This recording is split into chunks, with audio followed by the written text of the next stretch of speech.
ভারতে কিন্তু এক বিশাল পরিবর্তন আসতে চলেছে, আর সেটা ডেটাকে কেন্দ্র করে। আজ আমরা গভীরে গিয়ে বোঝার চেষ্টা করব এই যে নতুন শাসন ব্যবস্থার মডেল আসছে, এটা আসলে কি। এটা শুধু একটা জনগণনা নয়, এর থেকেও অনেক বড় কিছু। তো প্রশ্নটা হলো ২০২৭ সালের এই জনগণনা কি শুধুই আর একটা রুটিন মাথা গোনার কাজ? একেবারেই না। প্রস্তাবিত মডেল অনুযায়ী এটা তার চেয়ে অনেক অনেক বেশি কিছু হতে চলেছে। বলা যেতে পারে এটা জাতীয় সার্বভৌমত্বকে নতুন করে সংজ্ঞায়িত করার একটা শক্তিশালী হাতিয়ার। এর পিছনের মূল ধারণাটা কি? আসলে কে দেশের বৈধ নাগরিক আর কে নয়, এই নিয়ে যে একটা দীর্ঘদিনের অস্পষ্টতা ছিল, সেটাকে পুরোপুরি দূর করে দেওয়া, আর তার বদলে যাচাইযোগ্য ডিজিটাল তথ্যের মাধ্যমে একটা স্বচ্ছ ব্যবস্থা তৈরি করা।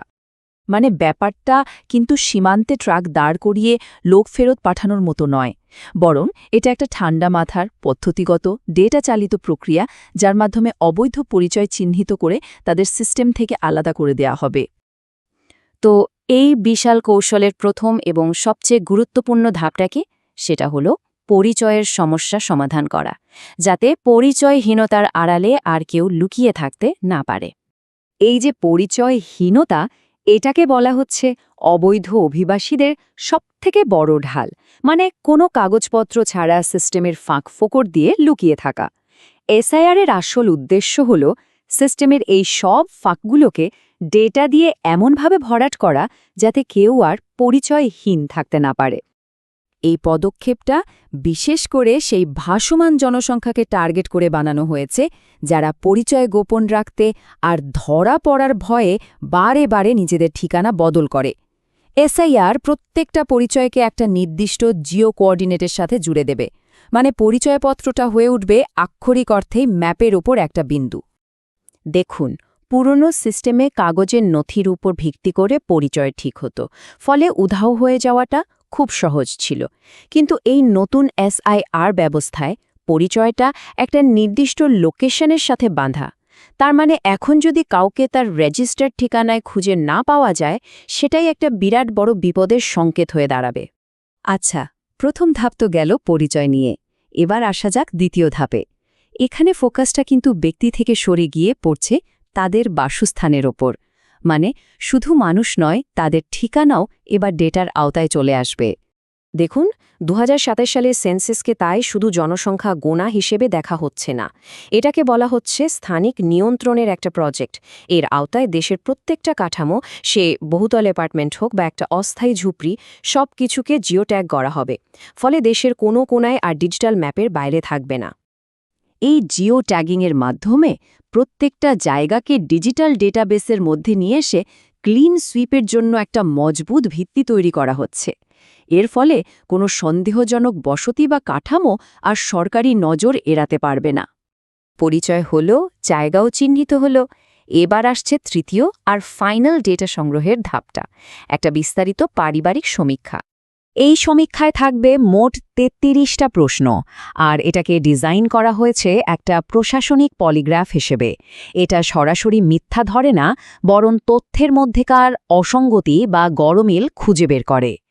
সুতরাং আসল কথাটা হলো, সিস্টেমটা এমনভাবে বানানো হয়েছে যা একজন ব্যক্তির ঘোষিত অর্থনৈতিক অবস্থা আর তার আসল জীবনযাত্রার মধ্যেকার ফারাকটা চোখে আঙুল দিয়ে দেখিয়ে দেবে। মানে কথায় আর কাজে যদি মিল না থাকে, তাহলে সিস্টেম সতর্ক হয়ে যাবে। এই টেবিলটা দেখুন, কি দারুণভাবে পুরো যুক্তিটা বুঝিয়ে দিচ্ছে। যদি ডেটা আপনার কথার বিরুদ্ধে যায়, তাহলে সিস্টেম আপনাকে একজন উচ্চ ঝুঁকিপূর্ণ ব্যক্তি হিসেবে চিহ্নিত করবে, যা আসলে পরবর্তী পদক্ষেপের একটা সূচনা। তো এত ডেটা জমা করার পর, সেগুলোকে অ্যানালাইসিস করার পর শেষ পর্যন্ত কি হবে? এই যে ক্লিন সুইপের কথা বলা হচ্ছে, এটা কিন্তু কোনো বুলডোজার দিয়ে বাড়ি ভাঙার মতো ব্যাপার নয়, বরং এটাকে বর্ণনা করা হচ্ছে আরও মারাত্মক কিছু হিসেবে। এখানে লক্ষ্য শারীরিক বলপ্রয়োগ নয়, বরং এমন একটা পরিস্থিতি তৈরি করা যেখানে সিস্টেমের ভেতরে টিকে থাকাটাই অসম্ভব হয়ে পড়বে। এই যে বহুমুখী বর্জন, এর ফলে একজন ব্যক্তির পক্ষে দেশে থাকাটা কার্যত অসহনীয় হয়ে উঠবে, কারণ সে আর কোনো সরকারি পরিষেবা, অর্থনৈতিক ব্যবস্থা বা আইনি অধিকারের সুযোগ পাবে না।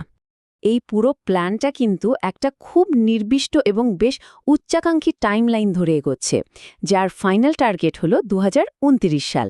এই সময়রেখাটা খুব পরিষ্কারভাবে দেখিয়ে দিচ্ছে যে কিভাবে পরিচয় নিবন্ধন থেকে শুরু করে ডেটা বিশ্লেষণ এবং শেষ পর্যন্ত নীতি প্রয়োগ পর্যন্ত প্রত্যেকটা ধাপ একটা নির্দিষ্ট রাজনৈতিক মাইলফলকের দিকে পরিকল্পিতভাবে এগিয়ে চলছে। তাহলে পুরো কৌশলটা যদি আমরা এক কথায় সারসংক্ষেপ করি, তাহলে দাঁড়ায় এই রকম: এসআইআর ঠিক করছে একজন ব্যক্তিকে, সেন্সাস পিনপয়েন্ট করছে সে কোথায় আছে, আর 33টা প্রশ্ন ভেরিফাই করছে সে আসলে কি। আর এর থেকেই একটা বড় পরিবর্তনের ইঙ্গিত পাওয়া যাচ্ছে। বলা হচ্ছে পরিচয় রাজনীতির যুগ শেষ হচ্ছে, পরিচয় ডেটার যুগ শুরু হচ্ছে। মানে একটা নরম রাষ্ট্র থেকে দেশটা একটা ডেটা ড্রিভেন সার্বভৌম রাষ্ট্রে পরিণত হওয়ার পথে এগোচ্ছে, যেখানে পরিচয় আর রাজনীতির বিষয় থাকবে না, বরং হবে ডেটার বিষয়। কিন্তু শেষে একটা বড় প্রশ্ন থেকেই যায়, এই যে ডিজিটাল চাল, এটা কি সত্যি অবৈধ অভিবাসনকে নির্মূল করতে পারবে, নাকি এর ফলে নাগরিকত্ব আর মানবাধিকার নিয়ে আরও নতুন আরও জটিল কিছু চ্যালেঞ্জ তৈরি হবে?